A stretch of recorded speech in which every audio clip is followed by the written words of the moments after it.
Assalamualaikum warahmatullahi wabarakatuh. Bismillahirrahmanirrahim. Alhamdulillahirabbil alamin. Wa bihi nasta'inu ala umurid dunya waddin. La haula wala quwata illa billahil aliyyil azim. Allahumma shalli ala sayyidina Muhammad wa ala ali sayyidina Muhammad. Amma ba'd. Jamaah Al-Fatih Channel yang dirahmati oleh Allah, mari kita awali perjumpaan kita kali ini dengan mengucapkan rasa syukur kepada Allah Subhanahu wa Ta'ala atas limpahan rahmat dan nikmatnya, sehingga pada kesempatan yang baik ini kita dipertemukan oleh Allah dalam keadaan sehat walafiat. Tentu itu akan sangat baik kalau kita syukuri dengan mengucapkan kalimat tahmid, alhamdulillahirabbil alamin.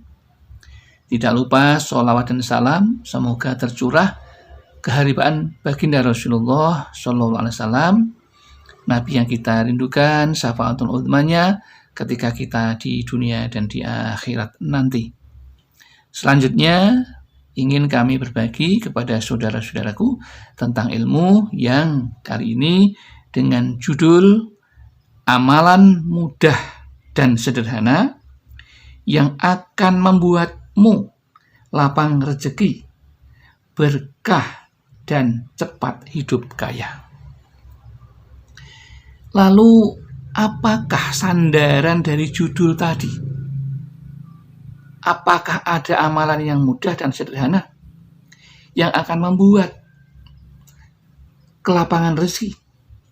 Tentu, karena Allah sudah memberikan kepada kita petunjuk-petunjuk dalam Al-Quran yang akan membuat kita melaksanakannya menjadi kaya seperti yang diinginkan. Lantas seperti apakah sebagai pijakannya?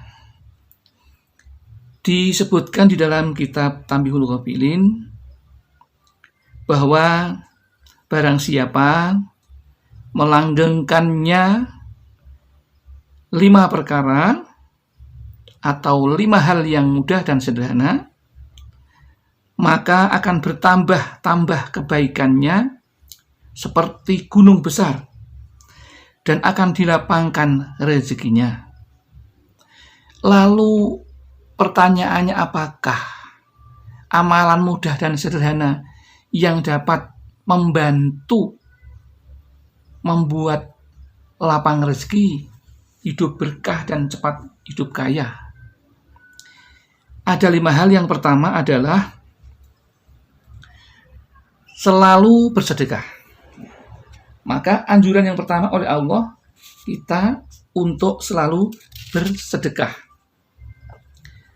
Mengapa demikian? Karena bersedekah itu adalah amalan istimewa. Di dalam kitab tersebut, Abu Lais As-Samarqandi dari Abu Dzar Al-Ghifari, sholat adalah tiang agama dan jihad adalah puncak amal. Sedangkan sedekah adalah suatu keistimewaan atau ajaib. Bahkan kata ini sedekah ini sampai diulang 3 kali. Lalu ditanya tentang puasa.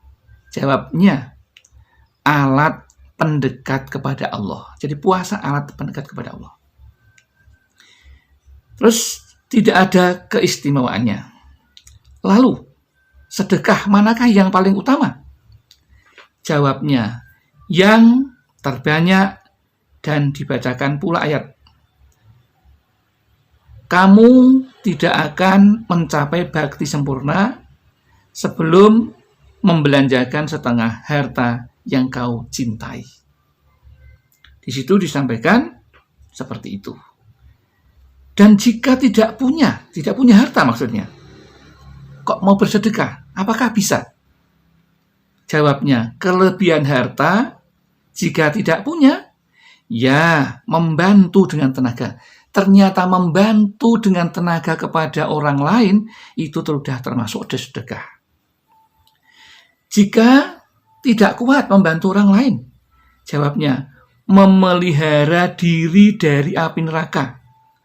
Sekalipun hanya dengan sedekah setengah biji kurma.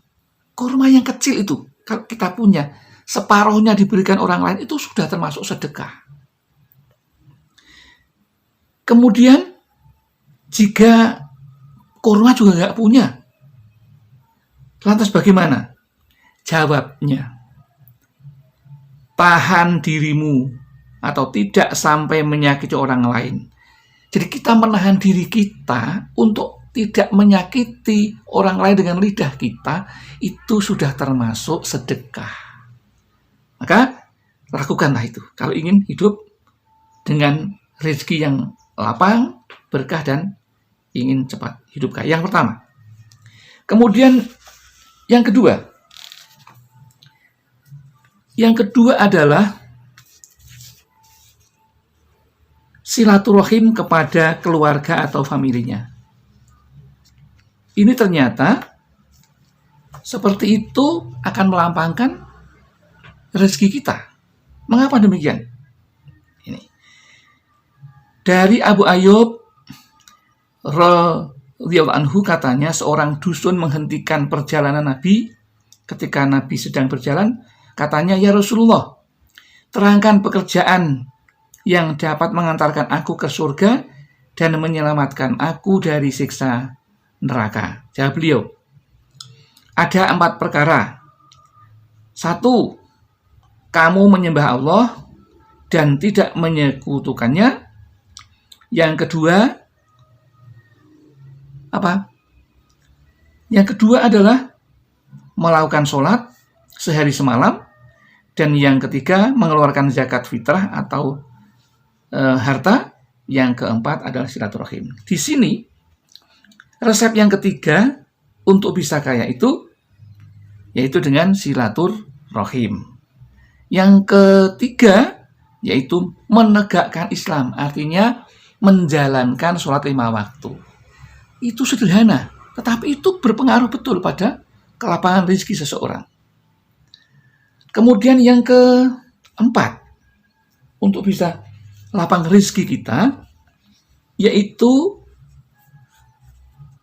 disampaikan oleh Al-Faqih Abu Lais As-Samarqandi dari ayahnya dengan sanadnya Abdullah Salam, katanya, "Kutemukan analisis dari wahyu Allah sebagai berikut. Orang yang selalu memperbarui wudhu." Ini, ya, orang yang selalu memperbarui wudhu setiap berhadas atau batal wudhunya, maka berwudhu lagi dan tidak senang masuk atau mengganggu wanita dalam rumah atau mengajak maksiat dan tidak mencari hal-hal yang tidak halal, pasti akan diberi kekayaan atau rezeki tanpa perhitungan banyaknya.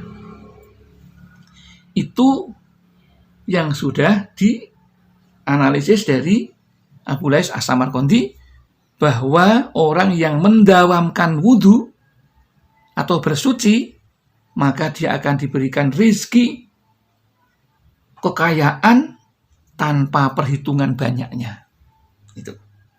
Dan barangkali mungkin di tempat yang lain akan kami sampaikan contoh orang yang mendawamkan seperti itu dan diberi rezeki yang luar biasa. Kemudian amalan yang kelima yang menyebabkan seseorang menjadi lapang rezekinya, yaitu tetap berbakti pada orang tua.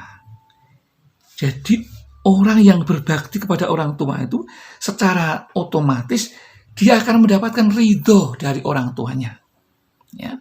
Jika ia mendapatkan ridho dari orang tuanya, maka ia akan mendapatkan ridho dari Allah Subhanahu wa Ta'ala. Apapun yang diminta, apapun yang dikerjakan akan diridhoi oleh Allah. Karena Allah akan menunjukkan hidayah kepada orang yang berbakti kepada orang tuanya. Maka berbaktilah kepada orang tuanya jika kalian ingin mendapatkan ridha Allah dan akan dikabulkan doanya.